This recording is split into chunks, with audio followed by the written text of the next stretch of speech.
Good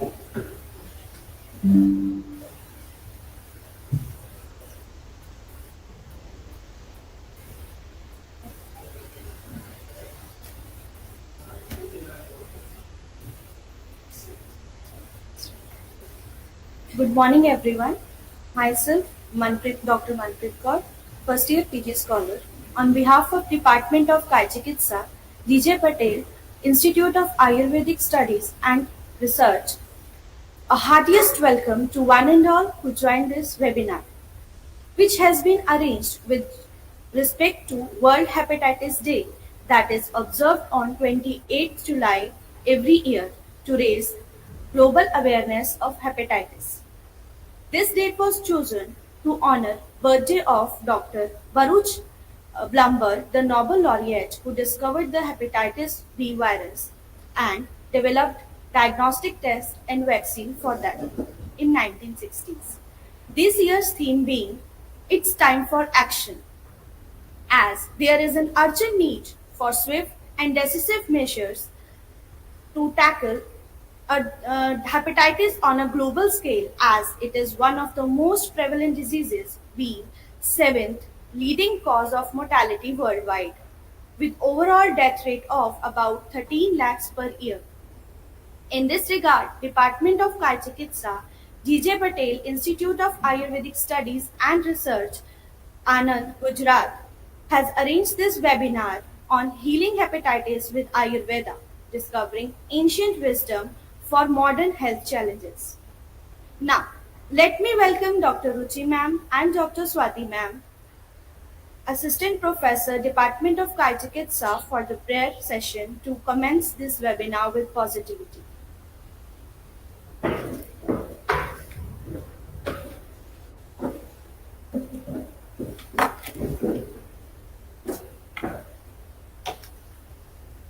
चरण कमल बंदो हरिराई जाकी कृपा पंगु गिरि लंगे अंधे को सब कुछ दरसाई भैरो सुने मुरपुरी बोले रंग चले सिर छत्र धराई सूरदास स्वामी करुणामय बार बार बंदो तिहि पाई बार बार बंदो तिहि पाई.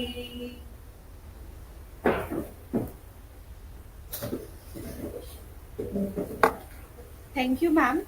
Now, we will welcome Dr. Soumya ma'am, Associate Professor, Department of Kayachikitsa, for guest introduction.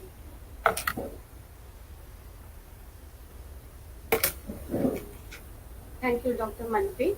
A very good morning to all. Today we have Dr. Bharat Padhar sir for our session. Currently, sir is working as Assistant Professor, Senior Scale in Department of PG Studies in Kayachikitsa, NIA, Jaipur. He holds MD and PhD from ITRA Jamnagar, where he has been awarded gold medal in post-graduation. He has impressive publication record with over 40 research articles and delivered more than 15 guest lectures. As a mentor, he has guided over 20 students at postgraduate and PhD levels. His contribution in the field further highlights that over national and international seminar and conference, he has presented many articles as well as presentations. Sir is serving as principal investigator and co-PI for 4 research projects funded by Ministry of Ayush and CCRS. Sir has authored a book and is peer reviewer for several reputed international journals. On behalf of GJPIASR family, I wholeheartedly welcome you, sir. Thank you, sir. Over to you, sir.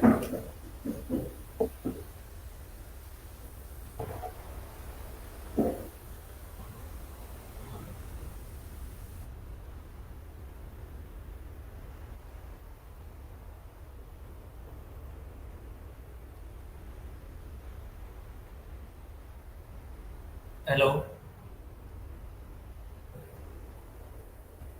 Sir, you are audible. Okay, I am audible. Can I start? Yes, sir, please. Okay. So, very good morning to everyone. First of all, I would like to thank the organizing team, specifically Professor C.H. Babaria sir and Yogesh Devale sir, and other students and faculties of the Kayachikitsa department for giving me an opportunity to interact with you on the topic of healing hepatitis with Ayurveda. In the last 28th July, world has witnessed the World Hepatitis Day. And we know that hepatitis is a very big problem for the society. According to the data of WHO, more than 300 million people are living with chronic hepatitis B and C in 2022. And among them, half of babies received the hepatitis vaccine within the 24 hours after the birth, as per the data of 2022. And more than 1.3 million people are dying due to the chronic hepatitis B and C. So this data shows that there is not a good condition in the health era. Now we are in the era of technology, in the era of development of medical science, but still the hepatitis is very challenging. And therefore WHO theme for the last World Hepatitis Day was it's time for action. We have to be very active and we have to take action on hepatitis to control it, to prevent it. Otherwise, it can be more fatal. So this data is very crucial and the theme is also very crucial, and accordingly we should take the action for that. And being a traditional system of medicine, ancient science of Ayurveda, we can contribute a lot in prevention as well as management of hepatitis, and we can prevent further complication of the disease. We can see that in this era there is not a efficacious proven drug for liver disorders, and most of the time common public believe that for the liver disorder Ayurveda is best. We should maintain the faith of people. We should maintain the faith of community, and we can contribute a lot to the Ayurveda for the liver health and specifically in context to hepatitis. So let us understand that why it is very important to control, prevent hepatitis. Because liver is a very important and vital organ of the body. There are so many functions of the liver which contribute for the overall health of the body. And therefore, if the liver is damaged, these functions cannot be carried out properly. And due to that, there is a big damage to the homeostasis of the body and can produce various diseases.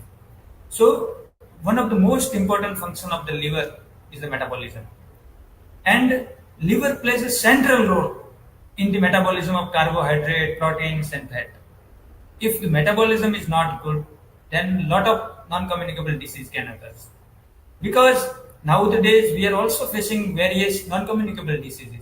So the liver health is also important for overall health as well as metabolic health. It converts glucose to glycogen and can store it, and also it can convert vice versa. So whenever the requirement of glucose, it produces the glucose from the glycogen, and when there is no requirement, it can also store in the body. So this is the important function. If liver is not functioning properly, this function cannot be carried out properly. The second most important function is the detoxification. Liver detoxifies various metabolites. During the metabolism process, lot of toxins are produced in the body. Sometimes whatever the drugs we consume, sometimes there are a lot of impurities in the foods what we eat in day-to-day life. So many toxins are there, and detoxify the body from these toxins is the important function of the liver. And unhealthy liver cannot do the function properly. So we can see if the liver is not functioning properly, then toxins accumulate in the body and it can have a bad impact on the health. Liver also produces bile, and which is very essential for the digestion absorption of the fats in the small intestine. and therefore the gut health, liver is also important. If liver is not functioning properly, digestion as well as metabolism both get worsened. And this condition produces so many diseases we see in Ayurveda that roga sarvepi mandagna. So the first stage of mandagni starts from the unhealthy liver. Liver is one important function of storage. It stores very essential nutrients, including vitamin A, D, vitamin E, vitamin K, vitamin B12, various minerals, iron, copper, and it also releases when it is required. So the functions of these vitamins and these minerals gets hampered when liver is not functioning properly.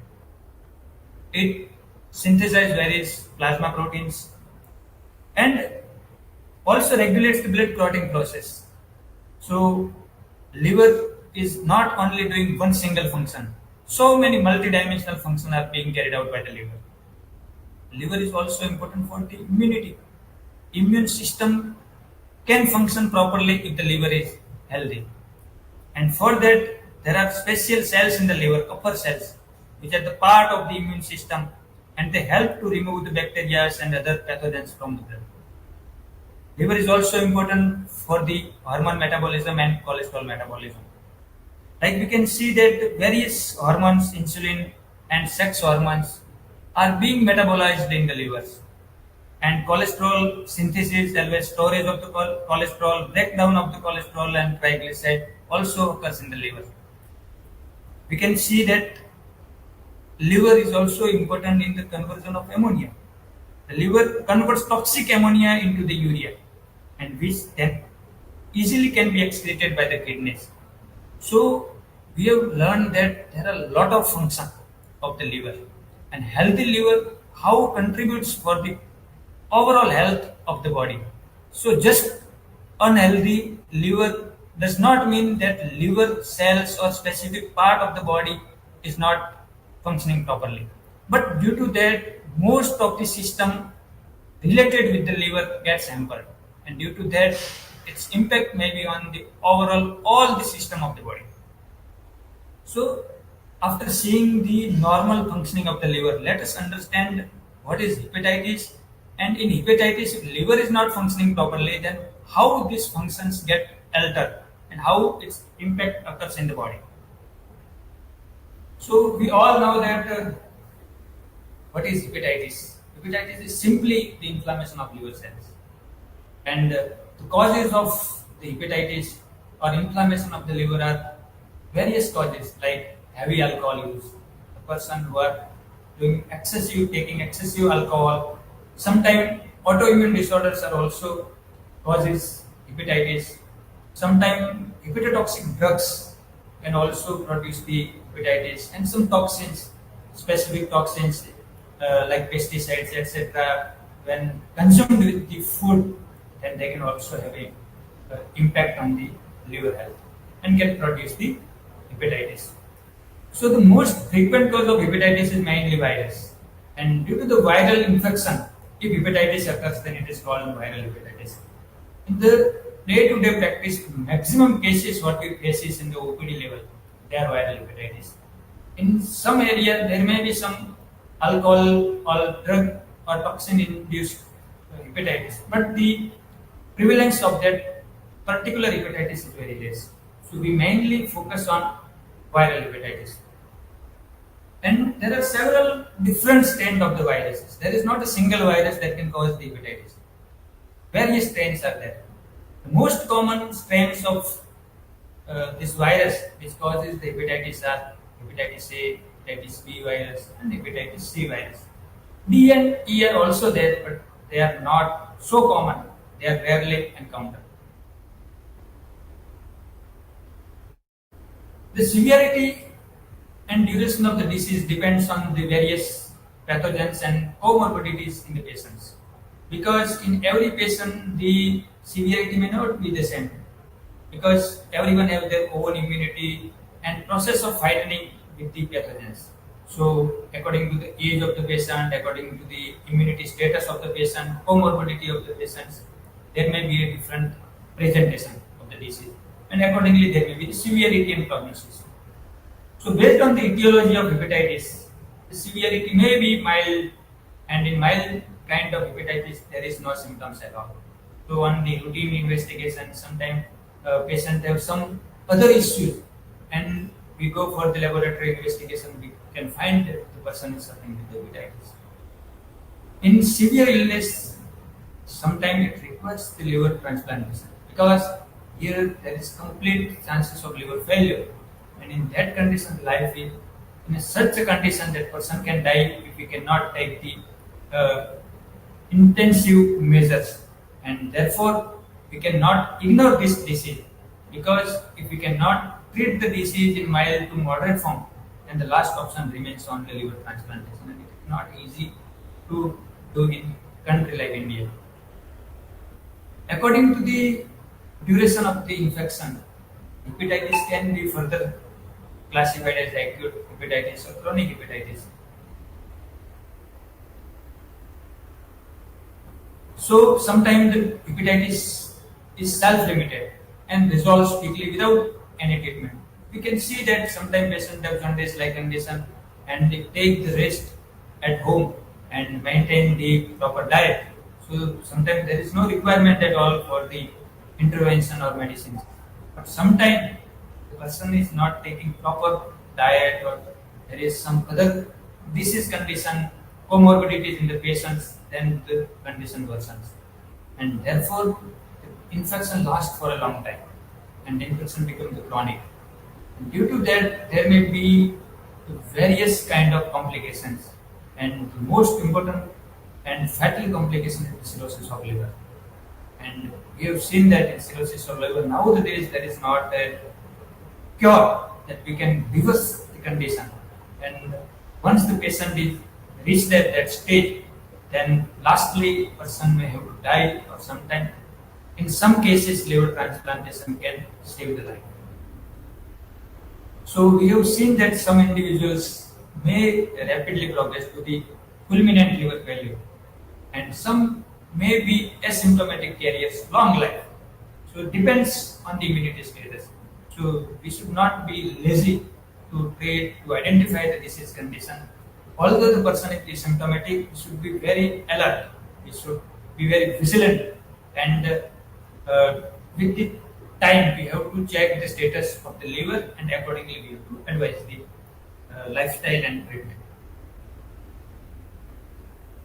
So the majority of the cases of viral hepatitis mainly occurs due to the hepatotropic virus, which are hepatitis A virus, hepatitis B, hepatitis C, D and E virus.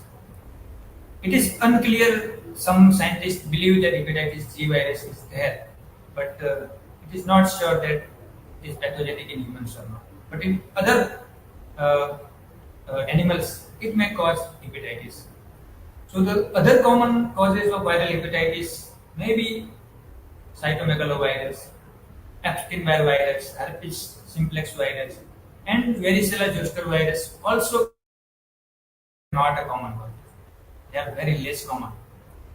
Some non-hepatotropic viruses that usually do not primarily target the liver, but sometimes they can cause the hepatitis in the person who have the immunocompetent state.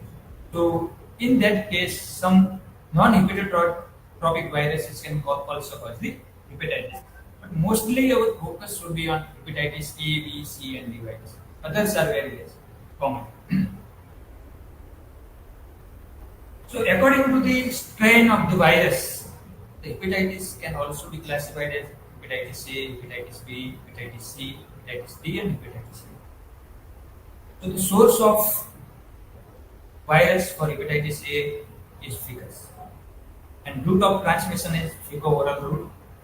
In that condition, only the acute phase is mainly seen. There is not a chronic infection, and we can prevent hepatitis A by pre or post exposure immunization. So this is a very good thing that there is a chances for us to immunize the patient. We have available vaccines, and due to that we can prevent the disease condition, and if the person have infection, so we can prevent the secondary infection and further complication. So frequent infection can be very fatal.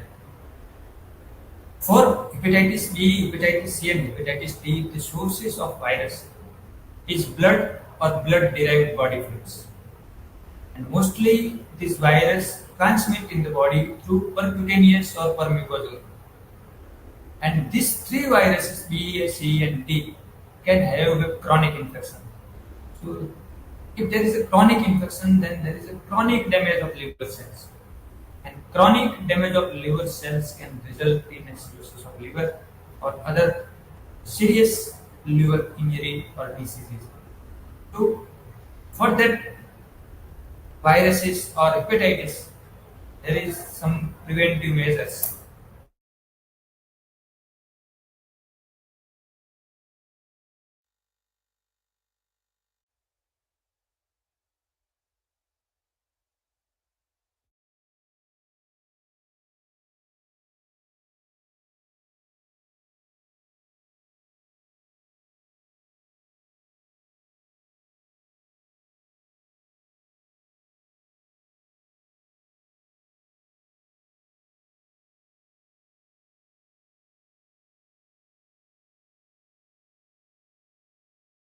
Also educate the people if they are suffering with hepatitis B, C, or D.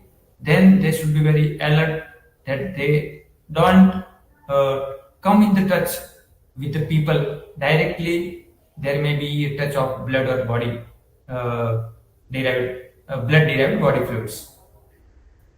Hepatitis E is same as the hepatitis A, and the source of virus is ficus, and it is mainly transmitted through the fecal-oral route. So the chronic infection is not there. Only acute infection is mainly seen, and the preventive measures like ensuring safe drinking water can help to prevent the hepatitis E virus. Viral hepatitis means viral. Here there are three words. Viral means the root cause of this hepatitis is viral infection. Hepato means liver, and itis is always suffix for the suggesting inflammation. So there are two types of viral hepatitis, acute and chronic.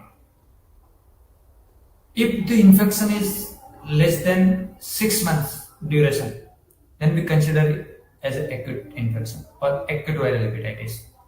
And in the condition of acute viral hepatitis, the patient may have some symptoms like nausea, vomiting.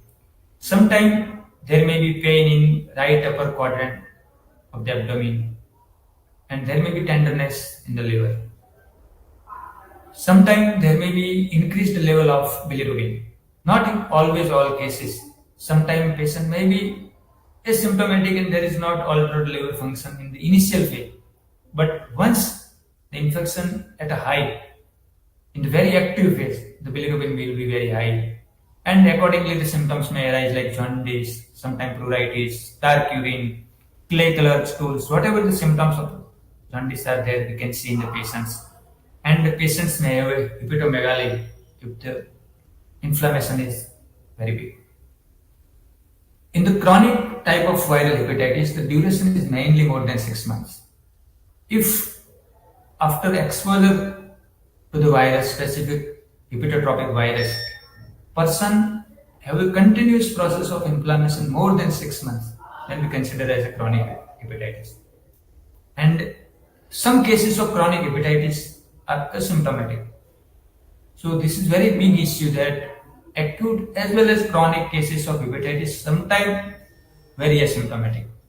And once the viral load is increased, we can know that person is suffering with the disease. And it produces the symptoms like fever, fatigue, and loss of appetite. Some extra hepatic symptoms are also seen in the chronic stage of viral hepatitis. It includes arthralgias, and some skin rashes can be seen in the chronic cases of viral hepatitis. Sir, आवाज आ रही है?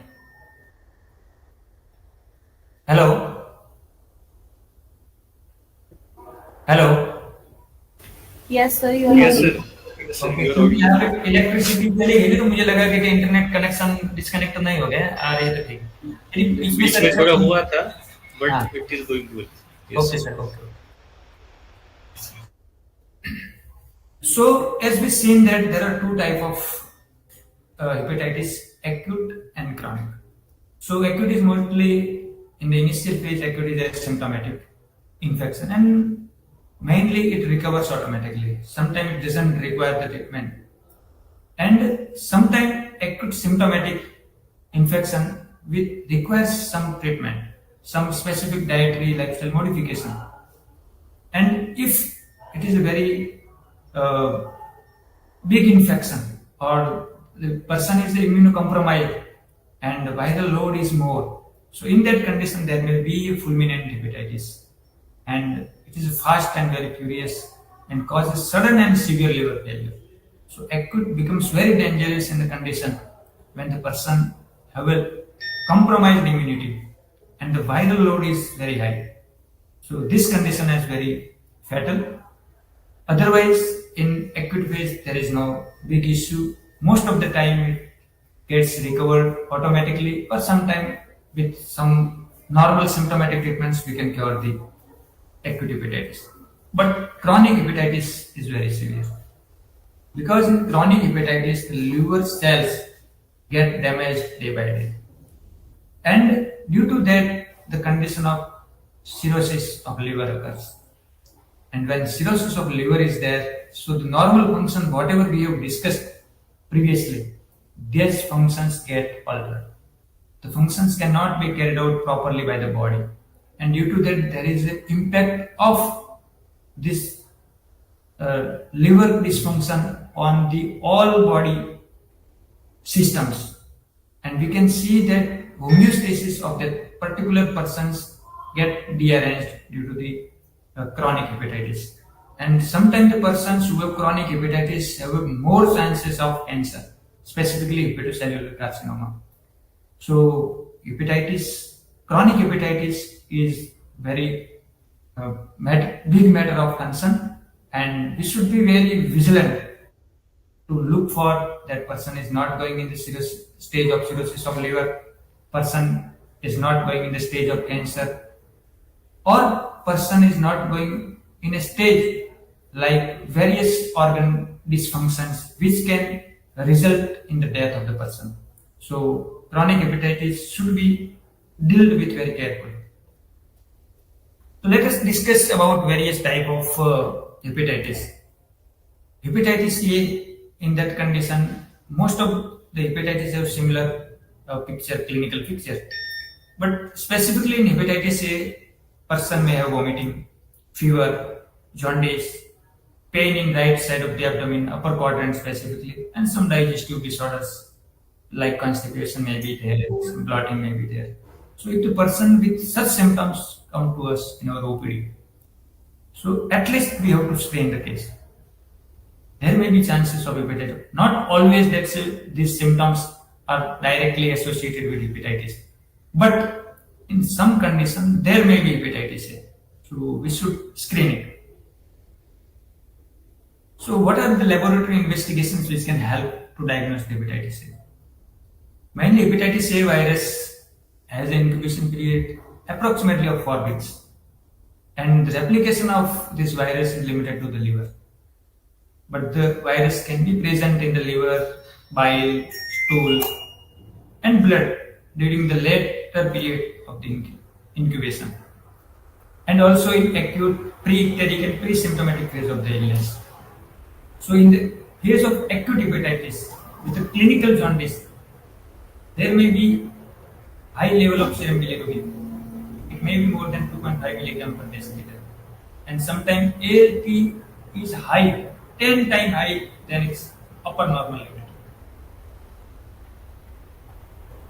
So after the exposure in the patients of hepatitis A, once the hepatitis A virus enters in the body, specifically in the liver, so in initial 2 to 6 weeks, there may be fecal hepatitis A virus, and from 4 to 14 weeks, there may be the peak of antibodies, specifically immunoglobulin M, anti-hepatitis A virus, may be at a peak on 6 to 8 weeks.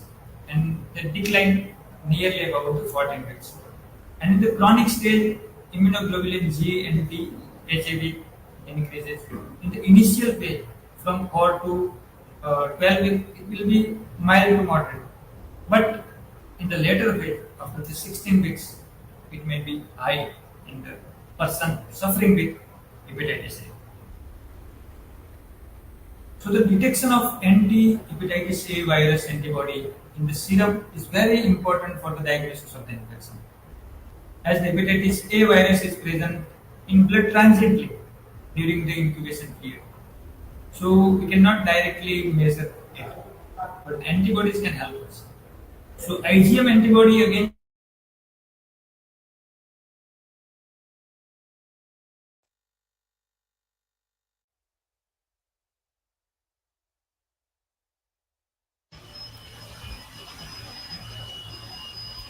So you are not audible. Your voice is cutting off.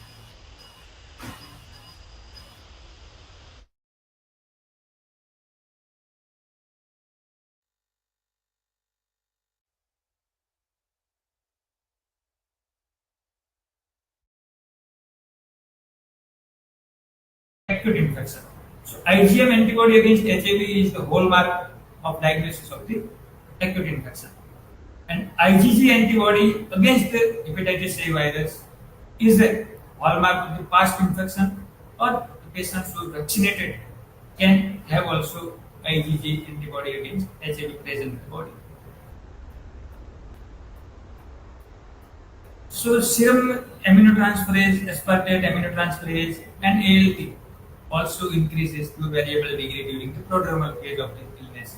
We all know that for the assessing the function of the liver, we advise the liver function test. So most of the time, bilirubin, ALT, AST, prothrombin time, protein levels, albumin, etc. we can advise, and accordingly we can measure that what is the status of liver function. As we see the patient of symptomatic hepatitis, so yellowish discoloration of the sclera and skin is usually visible when the bilirubin may increase to normal limit. So in the initial phase, if bilirubin is normal, we cannot see any symptoms. Symptoms is there, so we can conclude that there may be the increased level of bilirubins. In hepatitis B, there are mostly similar symptoms like hepatitis A, but some symptoms are also different. So patient may have fever, jaundice, dark urine, nausea, vomiting, pain in the area of liver, headache, hives, joint pain, weakness, fatigue, and loss of appetite are the symptoms mainly due to the hepatitis B virus. We can see the natural history of chronic hepatitis B virus infection. So the age, liver histology, functions, level of ALT, etc. can help us to see the history of chronic hepatitis B virus infection. So starting from the infection phase to the cirrhosis of liver, there are various stages in the body, and accordingly the various markers we can see increased in a specific phase. Accordingly, we can see that after hepatitis B infection, now patient is in which state, and accordingly we have to decide the prognosis of the disease.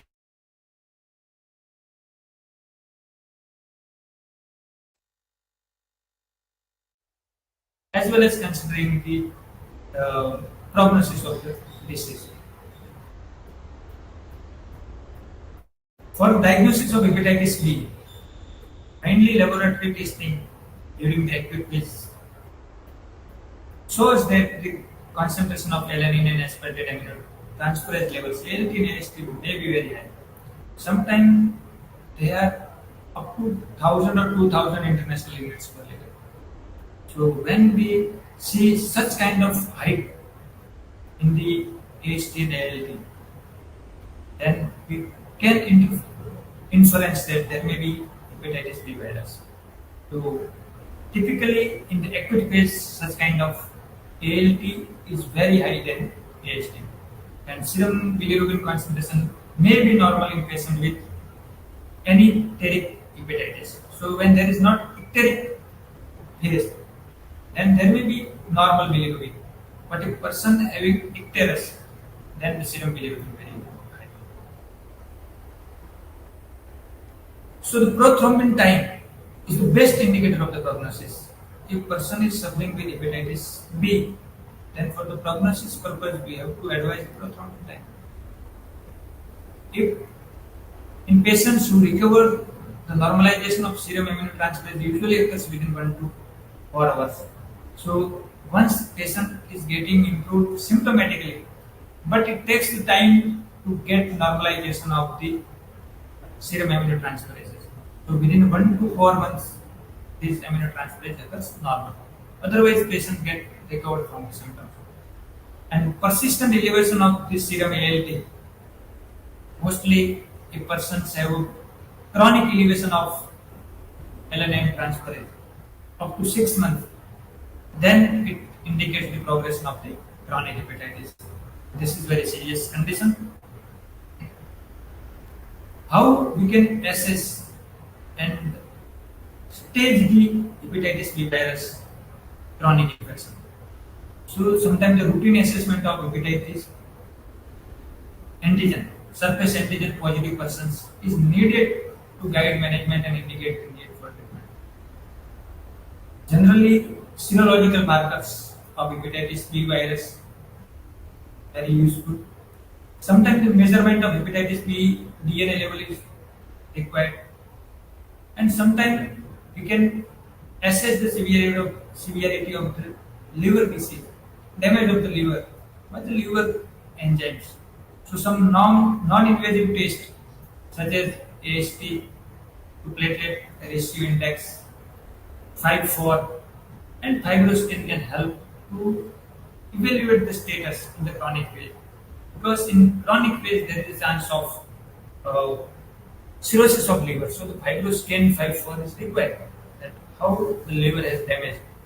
And in some condition, if you are keen to observe that is there any malignancy is there or not. So liver biopsy can help, particularly in that condition. In hepatitis C, there may be ascites, jaundice, loss of hepatitis, asthenia, joint pain, intoxication, vascular ascites, and nausea. So most of the hepatitis have a similar clinical picture. There is some few pictures are there, so we can differentiate. But on the basis of symptoms, we cannot differentiate that person is suffering with hepatitis A, B, C, or D. So either it may be hepatitis A, B, C, D, or E. There may be same clinical pictures, but we can differentiate it by the laboratory investigations. And laboratory investigations mainly includes the liver function test, and sometimes the viral load we can detect. RT-PCR can help in detecting the viral load. So how we can understand hepatitis in context to Ayurveda? So in a so in Ayurveda there is not a direct description of hepatitis, and our classics gives us a freedom. If there is a newer disease, there is a methodology to understand that disease, and it is called Tribodhya Sangra. Vikar prakriti adhishtanam samuthanam dashtva utva karma samachare. Either it may be hepatitis or any kind of infection. The methodology is same. We have to know the vikar prakriti. What is the dose specifically responsible for the presentation of the patient? What is dusya involved in the pathogenesis of the condition? What is the status of Agni, various types of Agni in the patient? And what is the status of arm? These 4 factors consider that the vikar prakriti. And we can assess these 4 factors in the cases of hepatitis 2. Accordingly, we can plan our line of treatment. After considering assessing the vikar prakriti, we have to know the vikar adhishthana. In which specific organ the disease is occurring. mainly which organ is targeted, which srotas is targeted, which pranayatan is involved, which specific uh, mool of srotas is involved. Accordingly, which assay is involved. Accordingly, our treatment plans get changed. After that, the third important stage is Vikar Samutha. Starting from the Nidan Sevan consumption of the Nida or infection, how the pathogenesis progressed. Starting from the infection to the clinical features of the disease, all the pathogenesis process is Vikar Samutha. If we can understand these 3 points, Vikar Prakriti, Vikar Adhishthana, and Vikar Samutha, then accordingly we can treat the disease. And for that, there is 3 strategies for us. To break down the Vikar Samutha, means pathogenesis of the disease, we have Nidan Parivarjan. Nidan Parivarjan helps us to break down the pathogenesis. Once you break down the pathogenesis, the further development of pathogenesis stops. We can stop the further progress of the disease. Now the disease is under control for you. We can manage whatever the condition. Now it is the stable. If it is the dynamic, it is very difficult for us. So after Nidan Parivarjan, the dynamic condition becomes stable for us. Dosa becomes stable for us. Samprapti becomes stable for us. So now our focus should be on managing the dosha, duscha, agni and ama. For that, there are Sarvidu Upkrama. According to the Sarvidu Upkrama clinical features, according to the clinical features, you can choose the specific Sarvidu Upkrama. And accordingly, we can manage the dosha, duscha, agni and ama. Once dosha, duscha, agni are in the normal phase, after that, the important step is because Prakriti Sthapan. And Prakriti Sthapan we can do by the Rasayan medicines. Here we have Naimitic Rasayan, specifically medicines which are mainly have the rejuvenative effect on the liver health. They promote the liver health. Such kind of Naimitic Rasayan for the liver we can use and restore the normal function of the liver. We can make the liver again as potent as it was previously or more potent than it was previously. And it reduces the further chances of disease recurrence. So the Vikar Samuthan, Prakriti Sthapan is the very important concept. Sometimes we treat the disease, patient becomes symptomless.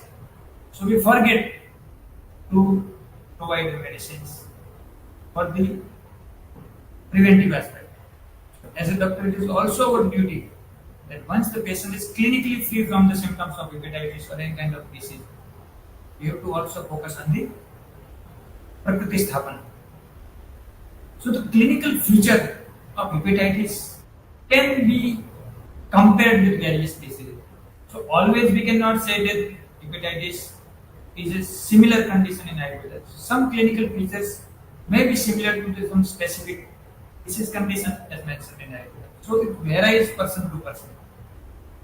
So if any person is not able to identify the Vikar Prakriti, Vikar Adhishthana, Vikar Samuthan, then the easiest way to identify the similar condition mentioned in Ayurveda, like Yakrit Vriti, Yakritoda, Yakrit Dosha, Yakrit Kshaya, Yakrit Vidrati, Yakrit Tanti.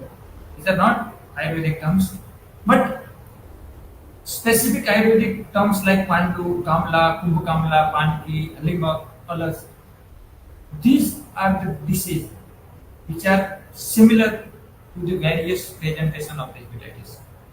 And in person to person, the hepatitis in some patients, the hepatitis may have the presentation like Pittich Kamla, Pittich Pandu. In some person, the presentation may be like Kamla. In some patients, in the advanced state, there may be a presentation like Kumbh Kamla or Panki. So we should keep in our mind that this disease condition can be the diagnosis of persons having hepatitis. And also the role of Tridosh, Sameda, Krimi, Madhyapan should be evaluated. because for the Nidan Parivartan it is very important. If Drinking is cause for it, or Madhyapan is the cause for the hepatitis, then you have to avoid these causative factors. So diet, yoga, exercise, lifestyle modification, all and also Sodhan can help the recovery of the disease. So as we have discussed that Pandurog, sometimes the symptoms of Pandurog are similar to the hepatitis, and specifically the Pitta Pandurog. When we see the etiological factors of Pandurog, Sara, Amla, Lavan, अति उष्ण विरुद्ध असात्मक निष्पाव मांस पिण्य का तेल तेल मिश्र. So here we can say that sour and lavan, salty. अति उष्ण. We have also seen that diva swapna, vyayam, अति मैथुन, and madhyapan is also one cause of Pandurog. Vyayam, amla, lavanam, madhyam mrudam diva swapna. But this also one cause of Pandurog. So Ushna, Tikshna, Sara, Amla, Lavan, Ahar causes a favorable atmosphere for the infection. We cannot say that these symptoms produce the hepatitis. These etiological factors produce hepatitis. As independent, they can produce some irritant or as a toxic hepatitis. But viral hepatitis cannot be produced by these etiological factors. But these etiological factors produces the favorable atmosphere for the infection.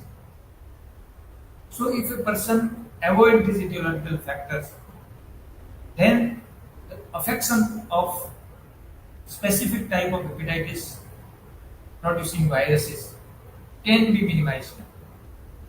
And if the organ specific immunity is good, then body can easily fight with viruses, and without knowing it, our body automatically resolves this infection. So in day-to-day life, there are a lot of viruses, bacteria goes in our body. Body fights with them. We don't know that what occurred in the body. If body is unable to fight with them, to destroy them, then we know that there is some bad thing is occurring in the body. The main reason for not being able to fight with this kind of virus or bacterial infections is organ-specific bulk. So, the Nidan of Pandurog reduces the organ-specific bulk, specifically the bulk of liver.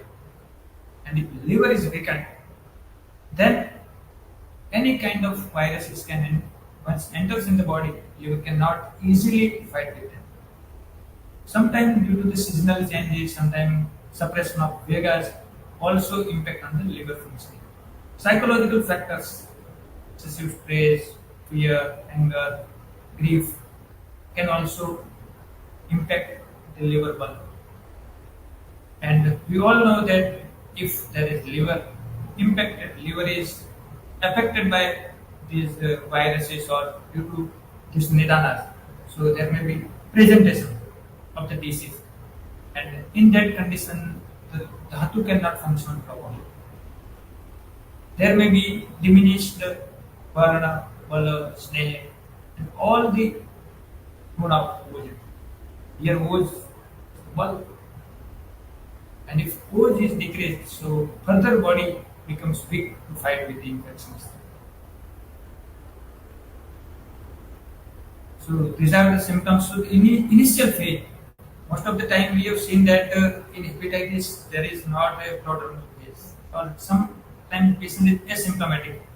But if there is a hriday spandana or excessive dryness or swedabhav, reduced aspiration or fatigue like condition, so we can think that there may be some infection. It is not sure, but we can screen it.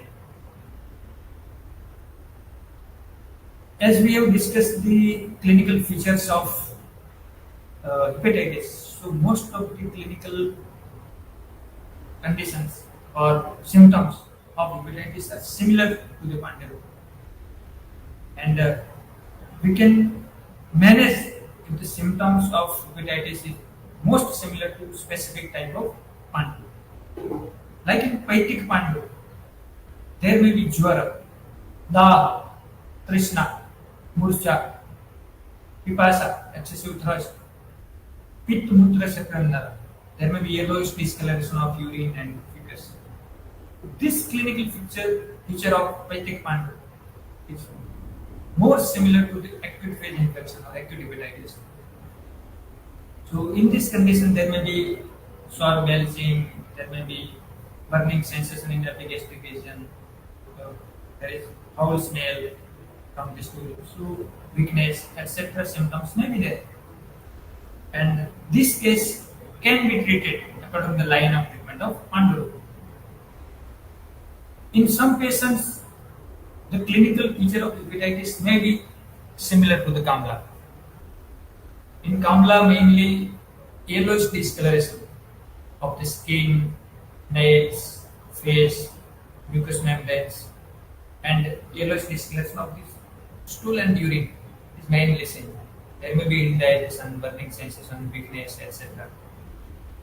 So this condition is also similar to the sometimes acute and sometimes chronic phase of the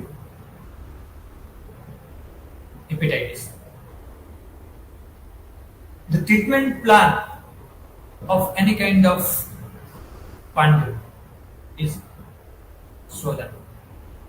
So we can preferably choose the Virejan in Kamla as well as in Pandu. According to the ball of patient, according to the dose ball, we can decide the strength of Virejan, and Virejan can help to remove the dosa from the body. And once the dosas are removed properly from the body, we can slow down the further progression of the disease, and by the use of some Rasayan medicines, we can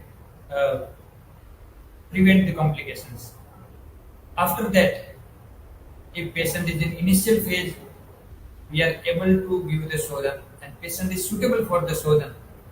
Then once we have done the Virejan, we can advise Sneha Chikitsa, Sneha Nutkram in Vata dominant condition. If there is a Pitta dominant condition, then we can advise Tikta Sital Dravya. And if there is a Slesma Kapha dominant condition, then Katu Tiksta Ushna dominant drugs can be given. Or in combination, we should select the combined treatment. Some single drugs we can use according to the clinical presentation or comorbidities. These are the Pipli, Haritaki, Amlaki, Yestimadu, Bhumi Amlaki, Loh Basma, Ruchi, Katuki. These are the drugs which are very helpful for the liver function maintaining. They improve the liver health. But always these drugs are not alone sufficient, because the use of single drugs depends on the condition of infection, condition of patients, intensity of the disease.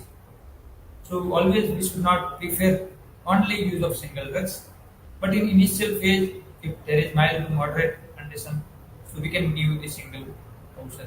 Sometimes we can give the single drugs as a Vardhaman Rasayan.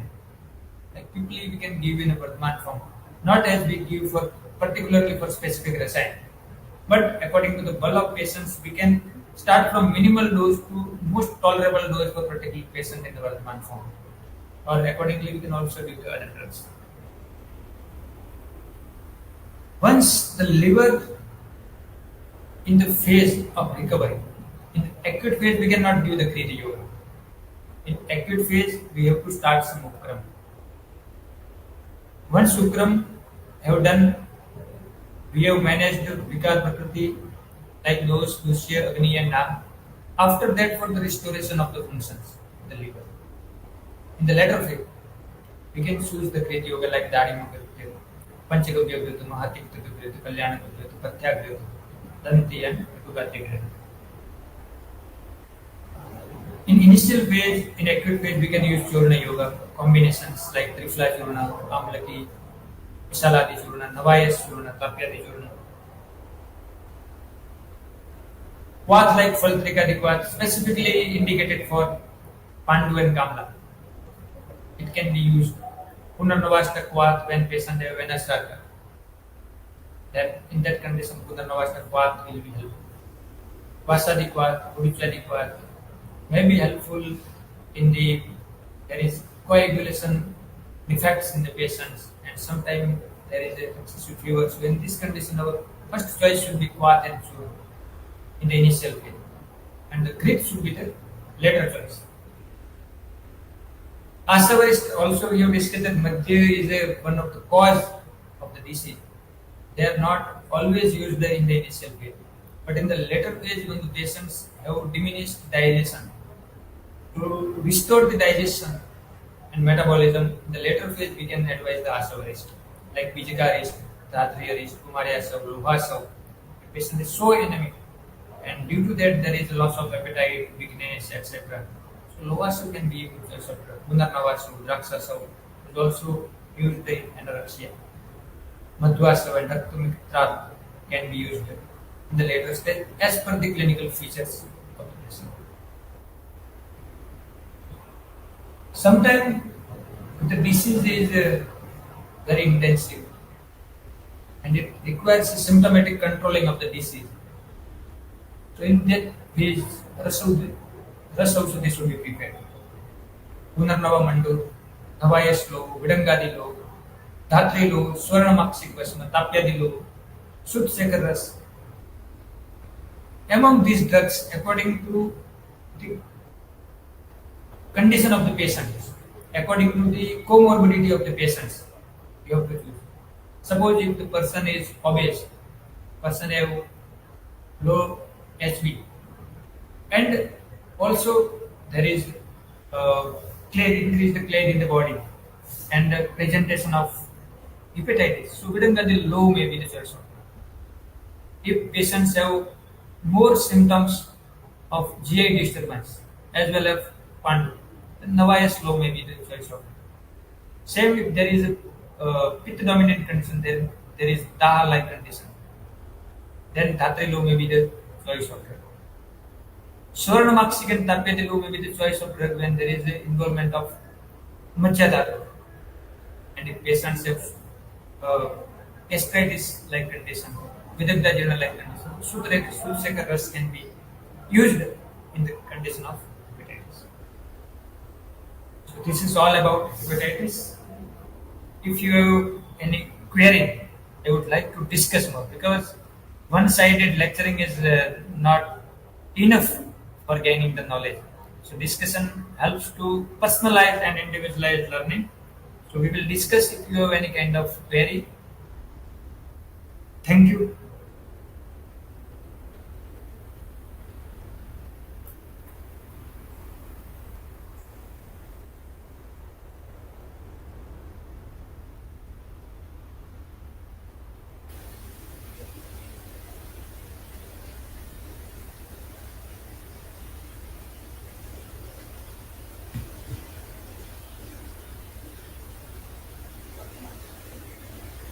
Hello.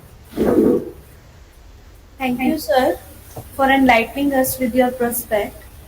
Now I would request all to post your questions, if any, in the comment box.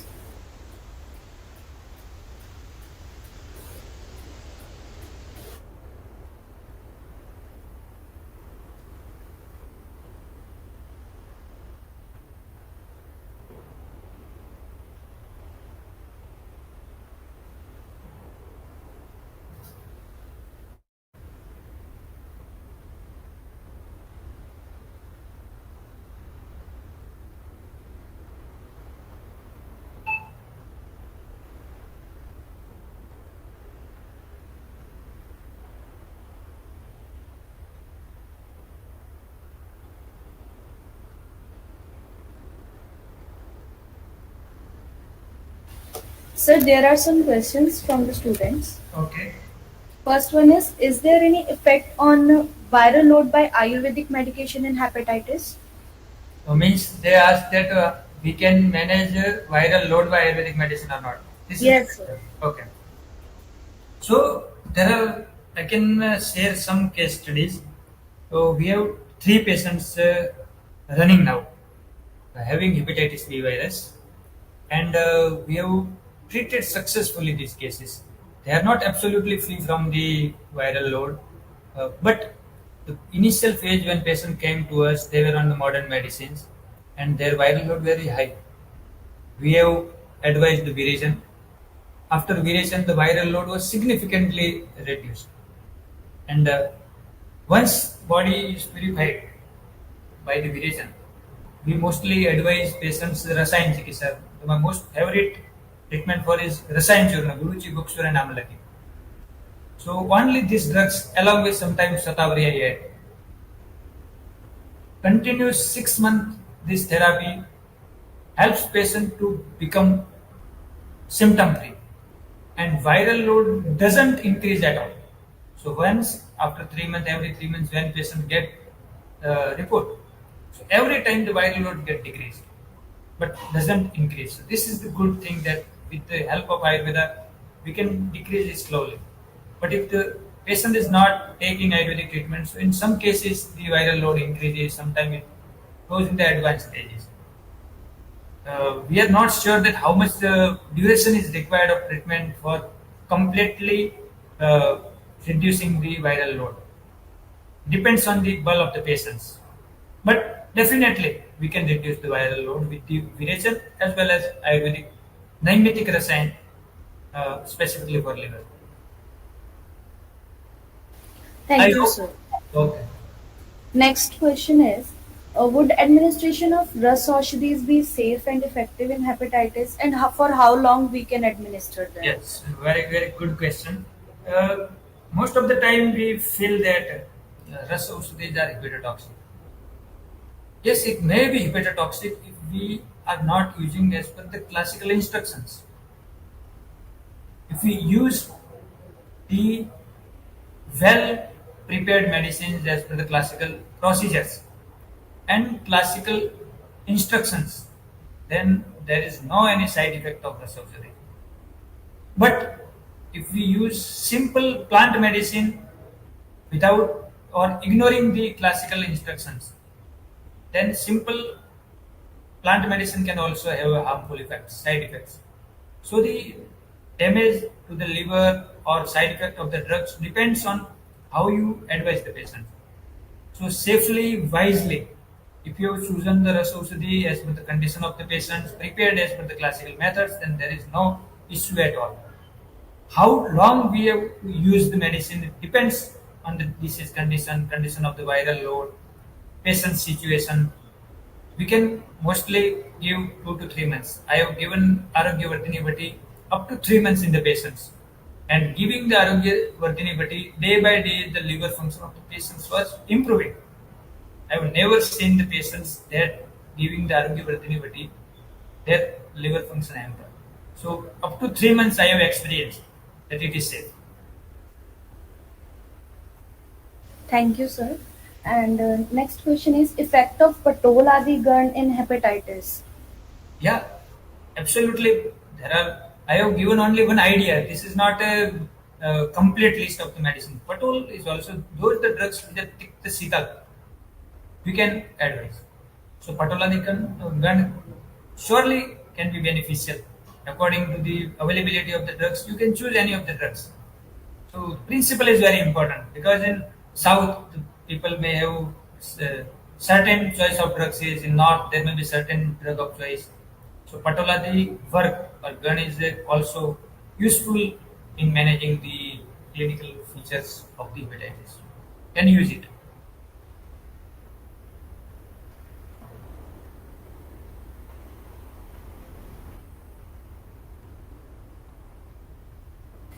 Thank you, sir. Thank you so much. Um, Now, I welcome our respected Dr. C.H. Babaria, sir, Director and Principal, DJ Patel, Institute of Ayurvedic Studies and Research, Anand, to address this session.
directors are busy with the system.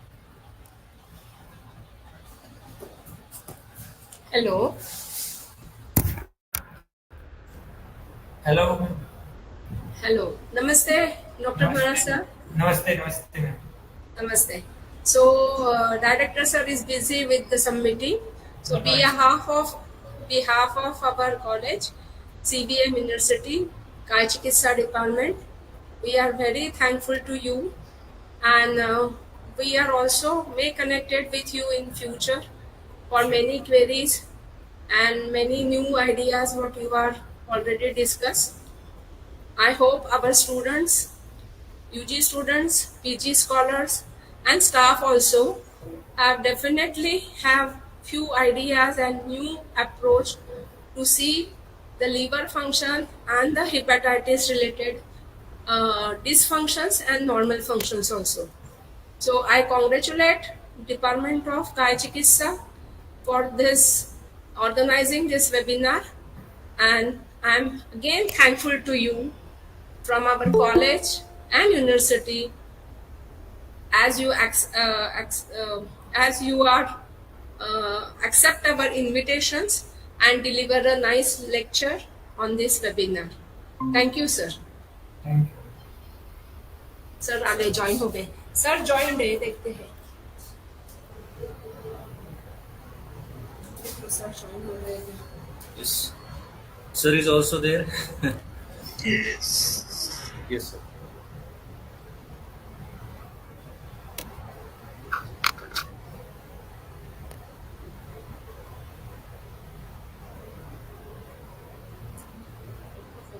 Hello. Yes, sir. Yeah. Thank you very much, Dr. Bharat. नमस्कार sir. नमस्कार नमस्कार. कैसे हो? बस बढ़िया sir. आपके आशीर्वाद से बढ़िया. बस कैसा रहा सेशन? बस सर मेरी ओर से तो मैंने पूरी कोशिश की, बाकी तो ऑडियंस बताएंगे. अच्छा ठीक. आप इसी तरह से आप एक नेशनल इंस्टीट्यूट से हैं और हमारे जो पीजी के नए बच्चे हैं उनके लिए आपने जो थोड़ा समय दिया उसके लिए आपका बहुत बहुत शुक्रिया. मैं आपका दिल से आभार व्यक्त करता हूं और भविष्य में भी जहां कहीं भी आपकी जरूरत होगी तो हम आपको बुलाते रहेंगे. और हमारे यहाँ काई चिकित्सा का पोस्ट ग्रेजुएशन चल रहा है, तो आपको जब भी समय मिले तो हमारे बच्चों के लिए कुछ ना कुछ आप योगदान देते रहें. और जो अच्छे अच्छे फैकल्टीज हैं हम चाहते हैं कि वो हमारे बच्चों के टच में रहें, उनका मार्गदर्शन करते रहें, चाहे वो ऐसे ही पेशेंट के गाइडेंस के लिए या उनके क्लिनिकल स्किल बढ़ाने के लिए या फिर उनका रिसर्च वर्क जो भी है. तो आप लोगों का सहयोग रहेगा तो ये जो नई जनरेशन है उनको काफी कुछ सीखने को मिलेगा. तो आपका बहुत thank you very much.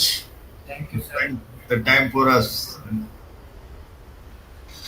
Thank you, sir. The session was very good, sir. The session was very informative. Yes. इसलिए हमने भरत को चुना है कि कुछ ना कुछ वो हमें और हमारे बच्चों को गाइड करते रहे. और उन्होंने काफी कुछ काम किया हुआ है वहाँ जामनगर में भी काफी कुछ काम किया है, तब से मैं जानता हूँ. तो उनके पास देने को काफी कुछ है बच्चों के लिए, तो दे सकते हैं.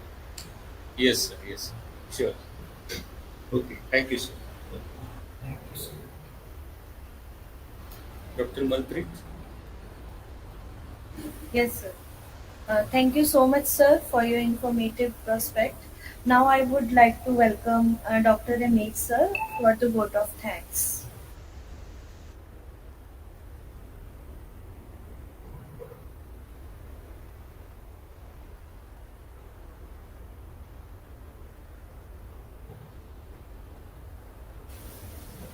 Thank you, Manpreet. Good afternoon, everyone. First of all, I express our sincere gratitude to the management of CVM University for giving us such an opportunity to gain knowledge through this webinar session. Now we express our special thanks to the eminent speaker, Dr. Bharat Padhar sir, for enlightening us on the speech on healing hepatitis with Ayurveda on behalf of CVM University and the Department of Kayachikitsa, GJ Patel Institute of Ayurvedic Studies and Research, Anand. It's our greater pleasure to express sincere gratitude to our respected Director Sir and Principal Dr. C.H. Babri Sir, who is heart and soul of our institute. On behalf of Department of Kayachikitsa and GJPIASR, I thank you, sir. Again, I use this opportunity to thank our Vice Principal, Madam Dr. Sarita Budra. And it's a time to express a special thanks to the Public Relations Cell for promoting for this webinar, and also sincere thanks to the technical team, Mehirbai, for the kind support throughout the session. It's our great pleasure to express gratitude to the Kayachikitsa Professor and HOD, Dr. Manjak Sir, and our Professor Dr. Yogesh Devle Sir for the valuable guidance, and also our colleagues, my colleagues Dr. Saumya, Dr. Swati, Dr. Ruchi for the consistent support throughout the session. But not last but least, the viewers or the students of GJPIASR and the faculties and the participants of the webinar. Thank you once again. Thank you, sir.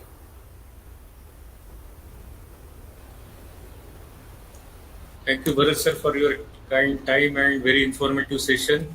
Thank you, sir. I am very happy to be connected with all of you long time, and as Babariya sir has said, I will be very happy to be helpful your students or to share my knowledge, whatever I have gained from my teachers. I will always be happy to share with them. Thank you for giving me an opportunity to connect with all of you. Thank you, sir. We'll be in touch. Thank you. Thank you. Can I leave, sir? Sir.